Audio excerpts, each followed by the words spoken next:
Hey guys, Brian Kelly here from Zombie Guitar. So here in today's video, I just want to talk about how you may be putting inversions on a pedestal, and as a result, you are unnecessarily overcomplicating your life. So inversions are cool. Inversions are very beautiful ways to play chords. They're awesome, but they have their place. Inversions are, just based on the questions that I get from people, it seems like it's kind of a misunderstood topic. So in this video, I'm going to try and clear that up. So I'm going to start out by giving you some examples in the guitar, and you may or may not understand exactly the point that I'm trying to get across. But then I'm going to move over to the piano. And then once I do it on the piano, things are going to make perfect sense. You're going to be like, oh, why didn't anyone just tell me that before? I did tell you that before. Lots of people have probably told you that before. We've told you in the way where we've basically said, get a keyboard, get a piano, borrow a piano, go to your friend's house that has a piano, do whatever you can just to get yourself onto a piano and spend like 6 months learning a little bit of music theory on the piano. Because once you do that, all of this other stuff that we talk about on the guitar, every single thing is going to make so much more sense. This fretboard is just going to be like, I get it now. It's amazing. It's a miracle. Piano. Get a piano. Just do it, okay? Anyway, so here's the guitar examples, all right? So the guitar examples of inversions that are sort of inversions but really aren't inversions, and this is what confuses people. All right, so what is this chord right here? Everyone knows that chord. It's a D major chord, right? So what if I accidentally missed the low D string, or not the low D string, but what if I accidentally missed the lowest note of this chord, which happens to be the D string? What if I accidentally just be like, did I still play a D major chord?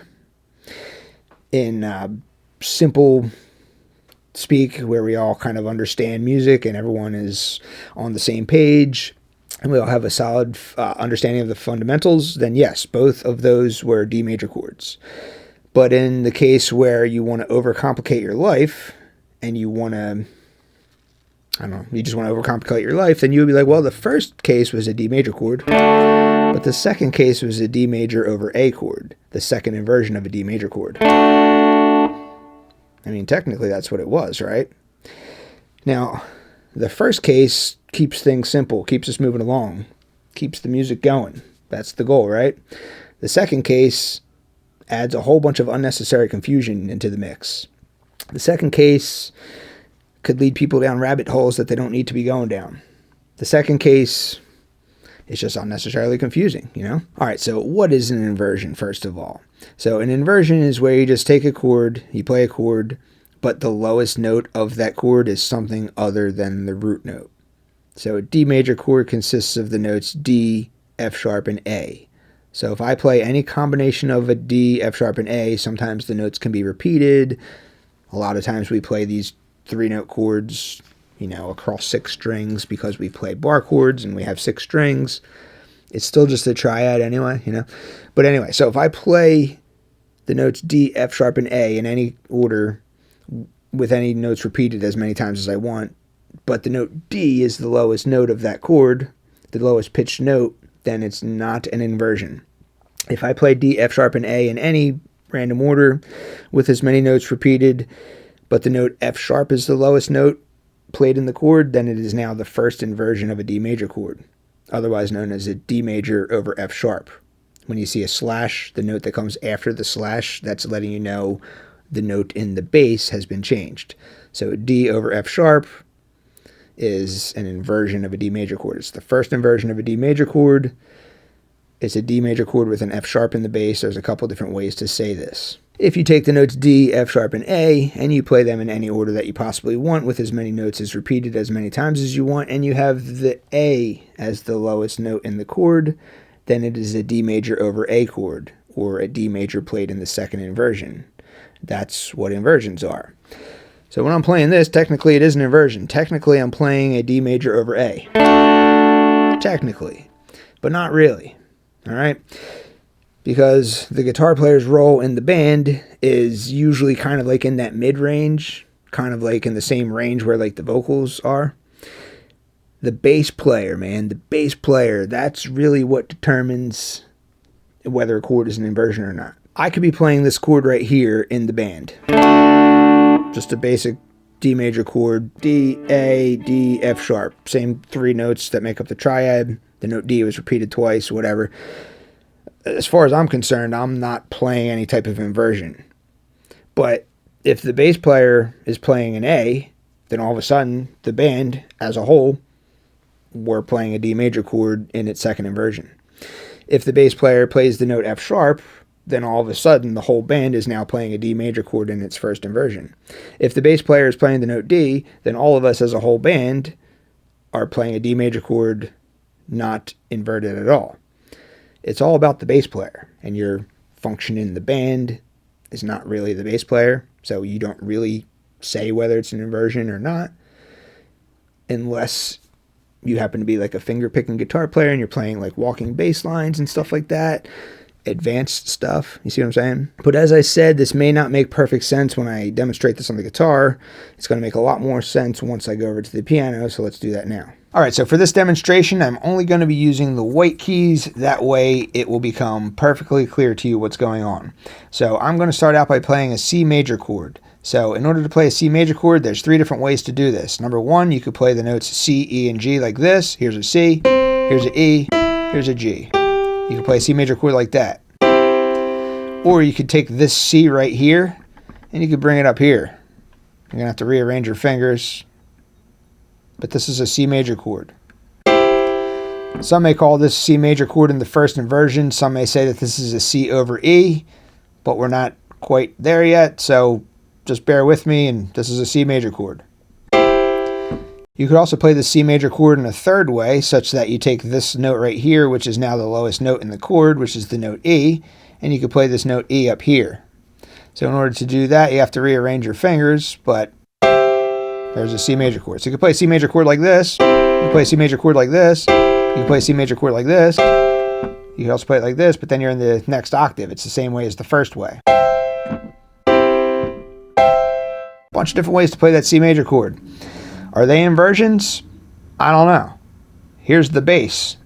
If you play a C, I'm going to use my thumb and my pinky to play double bass, or doubling up on the bass note. I always like to do that. So double up on the bass note. So I could play this C. I could play this C. I could play this C. Play this C. All right, they're all C's, but none of them are an inversion because the lowest note in the bass is the C right here. That's what determines whether it's an inversion. It's not the right hand. So you can think of the right hand as the stuff that the guitar players are doing in the band. You can think of the left hand as the stuff that the bass player is doing in the band. So now let's play some inversions.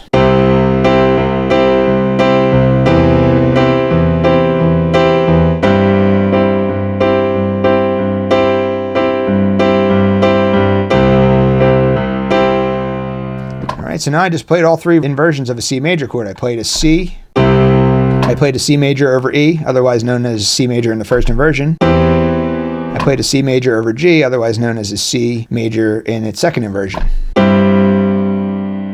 So let's say that we play a chord progression.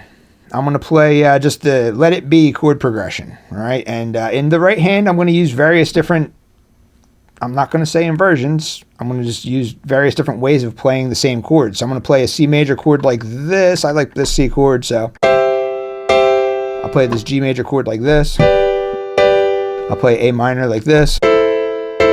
I'll play F major like this.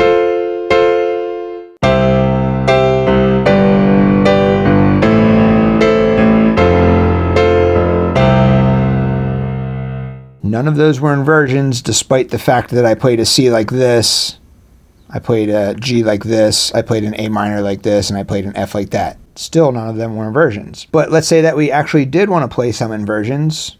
I'm still going to keep my right hand doing exactly the same thing as I did before. But now I'm going to do a C. I'm going to do a G over B, which will be, this is now a G in its first inversion. I'm going to play an A minor over E. And then I'll play an F not inverted. All right, so the bass is really making everything sound different. So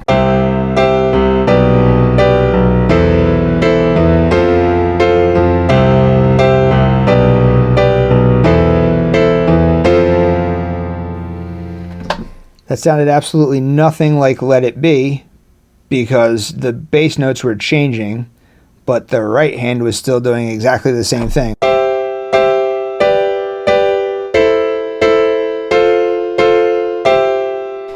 If the bass notes don't dictate any inversions, then it sounds like Let It Be.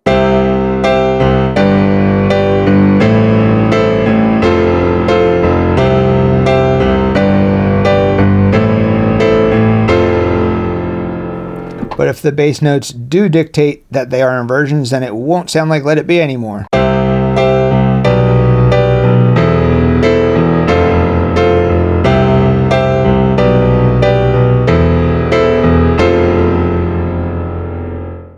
Absolutely nothing like Let It Be in the second time, despite the fact that my right hand was doing exactly the same thing in both cases. So you can think of your right hand as being the guitar player.